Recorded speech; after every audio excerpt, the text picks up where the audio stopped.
It's extremely disappointing to see empty chairs on a Sunday morning. Why?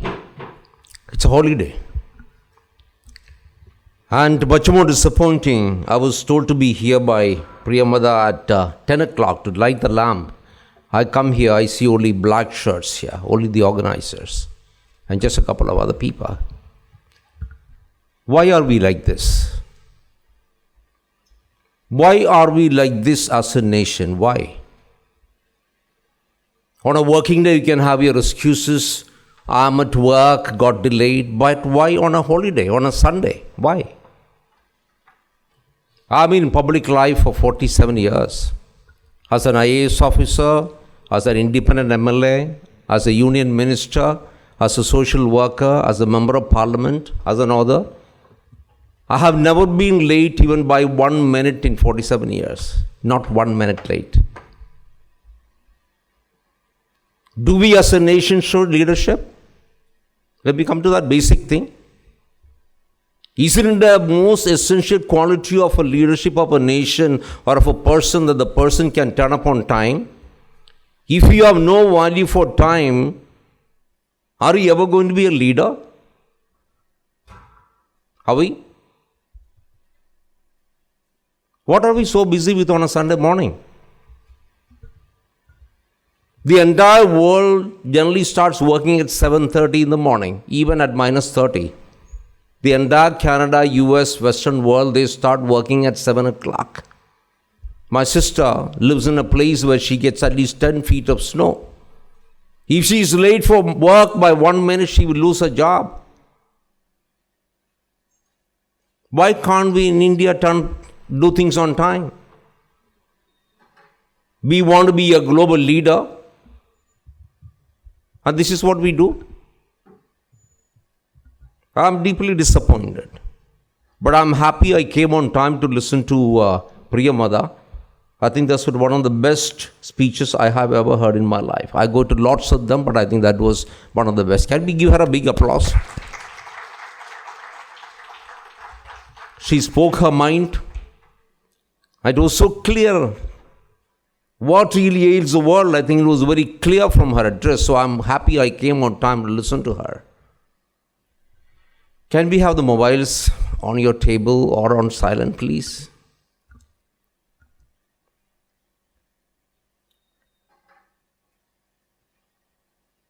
Apart from dealing with this whole issue of women's leadership, I think fundamentally let's ask ourselves, who is a leader? And to me it's very simple. I've put down very simply in my latest book, The Winning Formula. I think a couple of things, 3 things. 1, the leader should have a dream.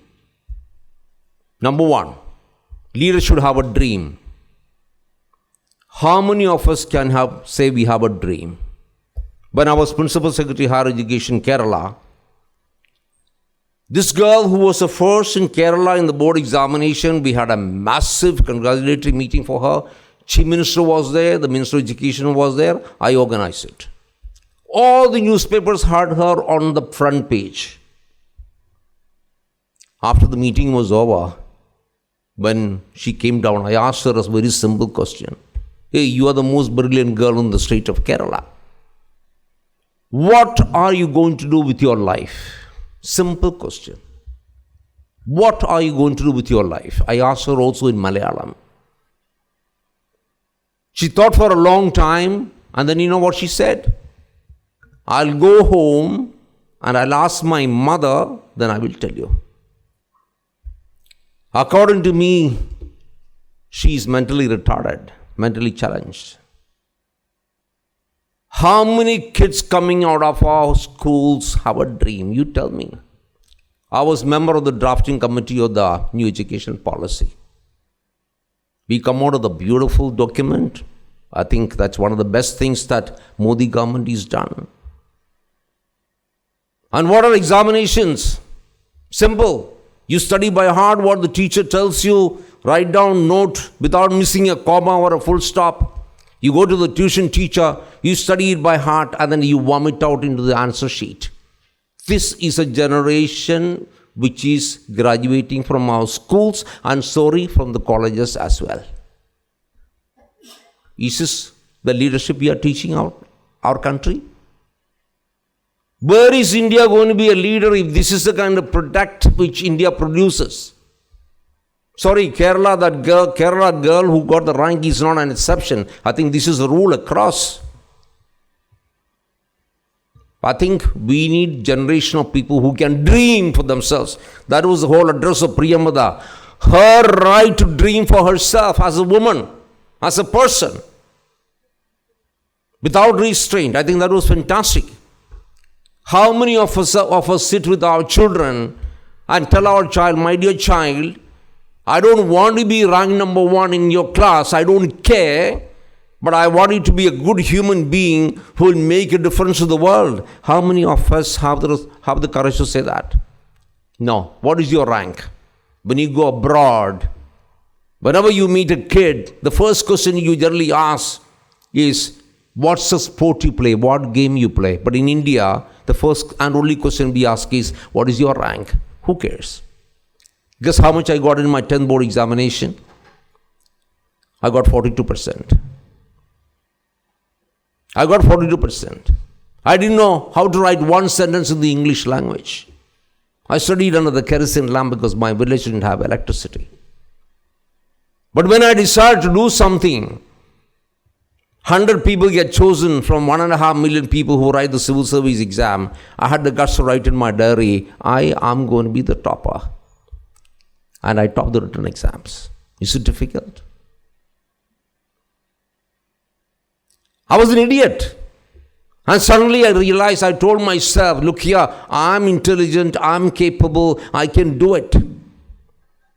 I think this is what leadership is about. I think every one of you women must tell yourself, hey, I'm not dumb. I'm not an idiot. I can do it. That moment, your men at home will realize, hey, she's just not a housemaker, homemaker, honorable word. She's just not an appendix. I think a lot of problems of women, as Priyamada narrated here, comes from women bosses themselves, women themselves. You don't let your girl child feel that she is special. Isn't it? You are a girl. And she never grows up. She's still a girl at 18, 20, 25. She's still a girl, little girl, protected under the wings. You don't let her fly. How will she ever fly? Of course, we men are very cruel. I completely accept. I think Mr. Rai would certainly agree. We men are bullies. We think being masculine is what the world should be made of. Sorry. I wish there was so much of femininity to the world. There was so much more of compassion in the world. I think all those employees who ever worked with me, women, I think they've been so much better than the men who worked with me, always. They've been more compassionate, they've been more competent, they've been more committed wherever I worked. Like in the DD, I had 36,000 employees with me as district collector, as secretary to the government, principal secretary. Wherever I had women, they were much more competent. But the point is, we are told every time you are a woman, you can't go beyond this. I really think we just need to change. I think start from home. I think a child's biggest enemy is the parent, telling you how useless you are. You as a girl, you can't go beyond this, telling you all the time. Number 2 enemy is the teacher, telling you how useless you are.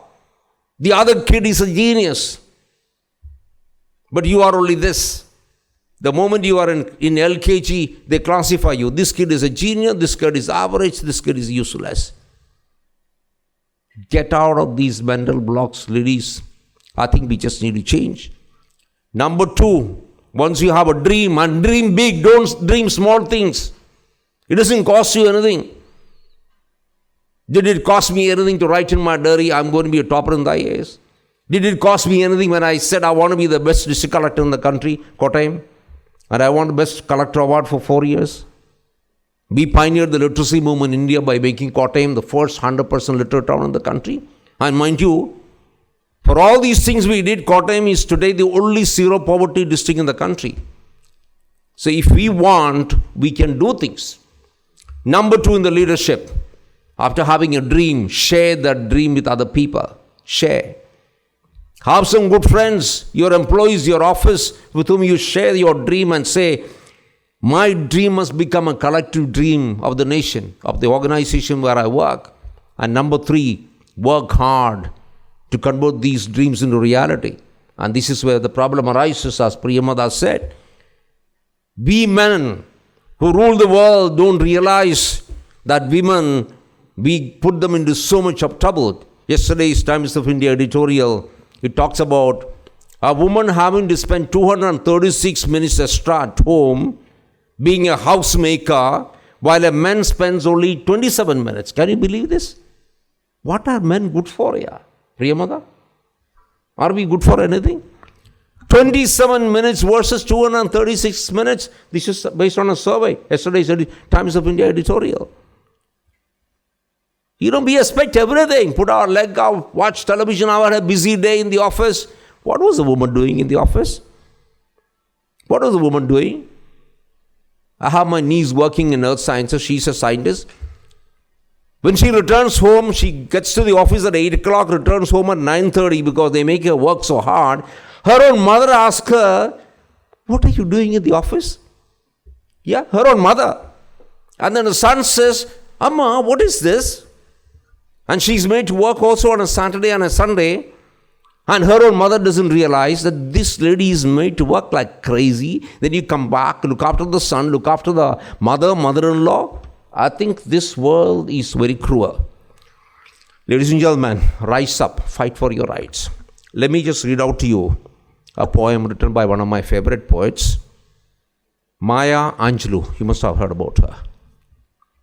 African-American poet. In fact, this should be read by a woman, not by a man actually.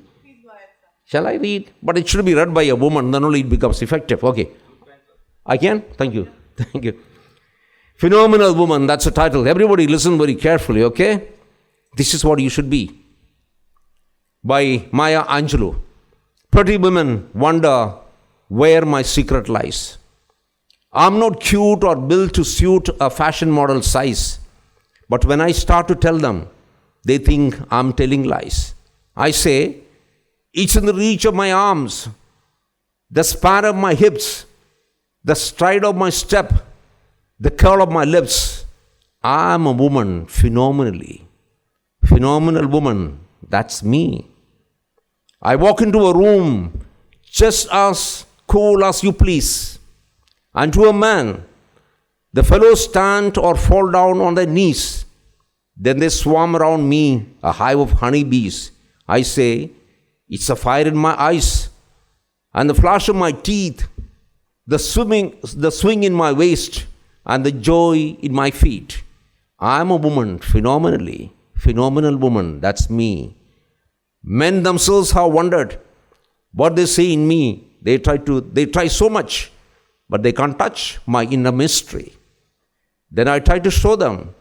They say they still can't see. I say it's in the arch of my back, the sun of my smile, the ride of my breast, the grace of my style. I'm a woman phenomenally. Phenomenal woman, that's me. Now, you understand just why my head is not bowed. I don't shout or jump about or have to talk really loud.